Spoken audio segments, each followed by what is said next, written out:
இன்னைக்கு நம்ம எங்கே வந்திருக்கோம்னு பார்த்தோன்னா வந்து திருவண்ணாமலை மாவட்டத்தில் இருக்கக்கூடிய திருமலை அப்படின்ற ஒரு ஊருக்கு தாங்க. இங்கே எதுக்காக வந்திருக்கோம்னு பார்த்தோன்னா வந்து நம்ம சோழர்களை பற்றின சில பல தகவல்கள்லாம் இங்கே இருக்கிறதா சொன்னாங்க, சில கல்வெட்டுகள்லாம் இருக்குன்னு சொன்னாங்க.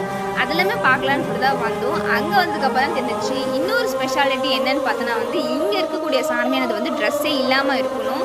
அது மட்டுமே இல்லாமல் வந்து இந்த கோவில் வந்து மலைக்கு மேலே அமைஞ்சிருக்கணும் தெரிய வந்துச்சு. ரொம்ப பெரிய ஒரு பாறைகளால் வந்து அமைஞ்சிருச்சு. கிட்டத்தட்ட ஒரு அரை மணி நேரம் வந்து இந்த மலை மேலே வந்து ஏறுற மாதிரி இருந்துச்சு.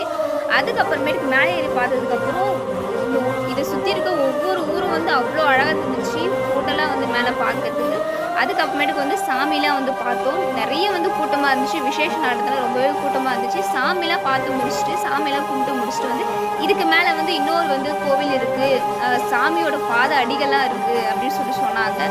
சரி அதெல்லாம் பார்க்கலான்னு சொல்லிட்டு போகும்போது தான் வந்து குட்டி பசங்களாம் வந்து ரொம்ப வந்து காமெடியாக வந்து முனிவர்கள் மாரிலாம் வந்து இந்த மலைக்கு அடியில் வந்து உட்காந்துட்டு தியானம் மாரி பண்ணிட்டு இருந்தாங்க. பார்க்கறதுக்கு ரொம்ப அழகாக இருந்துச்சு. ஸோ அதெல்லாமே வந்து பார்த்து முடிச்சுட்டு நாங்கள் வந்து மேலே போனோம். அங்கே போனதுக்கப்புறம் வந்து 3 இடத்துல வந்து பாத அடிகள் இருந்துச்சு, சாமியோட பாத அடிகள். அதுக்கு கீழே வந்து சில பல எழுத்துக்களாக இருந்துச்சு, எனக்கு வந்து புரியல. ஆனால் இந்த 3வது பாத அடிகள் கீழே வந்து சோழர் மன்னரை பற்றின ஒரு குறிப்பு இருந்துச்சு.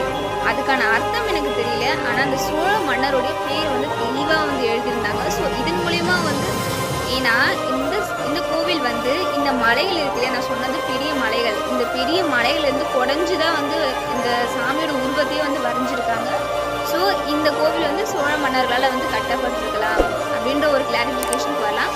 உங்களுக்கு இந்த வீடியோ பிடிச்சிருந்தா லைக் பண்ணுங்கள், ஷேர் பண்ணுங்கள், மறக்காமல் வந்து நம்ம சேனலை வந்து சப்ஸ்கிரைப் பண்ணிவிடுங்க.